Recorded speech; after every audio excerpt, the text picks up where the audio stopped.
السلام عليكم. اليوم غادي نشوفوا واحد الطبق اللي ساهل ساهل ساهل وخفيف، نوغيت ديال الحوت بالحوت المرنه المطحون وبتوابل اللي خطيره وسهل التحضير وكيجي خطير. نوغيت اللي واعر واعر وغيتعجب بزاف الدراري الصغار وصحي حسن من ديال الزنقه، ورافقته بواحد لاصوص اللي ساهله فيها غير مايونيز وكيتشوب. ويلا نشوفوا طريقه التحضير والمكونات اللي غادي نحتاجو. وقبل من هكا غادي نحل معكم وحده باش تشوفوا كيفاش كتجي من الداخل. شوفوا ليا كيفاش كتجي، شوفوا شي حاجه خطيره، رائع بزاف بزاف، والريحه خطيره اللي كتضرب.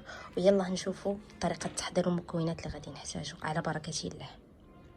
بالنسبه للتوابل اللي غادي نحتاجو او المكونات، عندنا هنايا ميرنا مطحونه كيف ما كتشوفوا، زيت العود ما كنستغناش عليها، عندنا هنا قزبر ومعدنوس مطحونين. بالنسبه للتوابل اللي استعملت، ملحه، بزار السودانيه كتبقى اختياريه، توابل الحوت راه موجودين عند اي عشاب، اي واحد مختص في التوابل. وعندنا هنايا الثومه مطحونه حتى هي. غادي نخلط هاد المكونات كاملين مع الميرنا اللي مطحونه ونرجع لكم.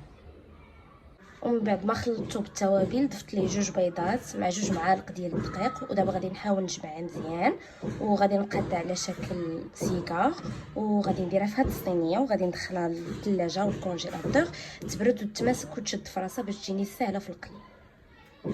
ودابا كنقادوهم بهاد الطريقه بحال سيكار كما كتشوفوا. كندير ايدي شويه في زيت العود باش ما تلصقش، وكندير الروليهم. غادي نبقى مستمره حتى غنكمل الكميه كامله اللي عندي بنفس الطريقه. وفنتهم في الدقيق بهذه الطريقه.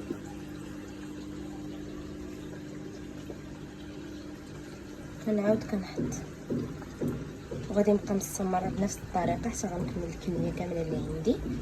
وغادي نحطهم شويه في الثلاجه باش تماسك ليا الدقيق.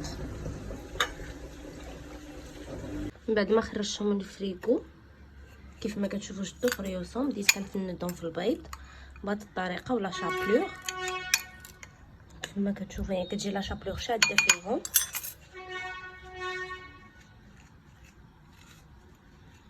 يتفندوا مزيان، ضروري يتفندوا مزيان كيف ما كتشوفوا. الام ديالي عاوناتني تبقى مستمره بنفس الطريقه حتى كتكمل الكميه اللي عندها. يتفندوا في البيض، ومن بعد البيض كيدار في لا شابلور. وكتكون هذه هي النتيجه النهائيه ديال الطبق ديالنا ديال لي نوغيت ديال الحوت. شوف كيفاش كيجي خطير ورائع، شي حاجه خطيره ومقرمشه كيف ما كتشوفوا. ورافقته بواحد الصوص اللي ساهله غير كيتشوب ومايونيز مخلطين. وها ماما غتجرب لينا وحيده. تسمعوا القرمشه كي دايره، غنشوفوا كي جاو من الداخل. جاو رائعين بزاف بزاف. كنتمنى ان شاء الله هذا الفيديو نال الاعجاب ديالكم. وما تنساوش تضغطوا لي على زر لايك ولي زابوني وتجربوا هذه الوصفه وتردوا عليا في الكومونتير وتقولوا لي كيفاش جاتكم ان شاء الله. وموعدنا ان شاء الله مع وصفه اخرى جديده. وما تنساوش تدعموا القناه ديال شهيوات المزياني.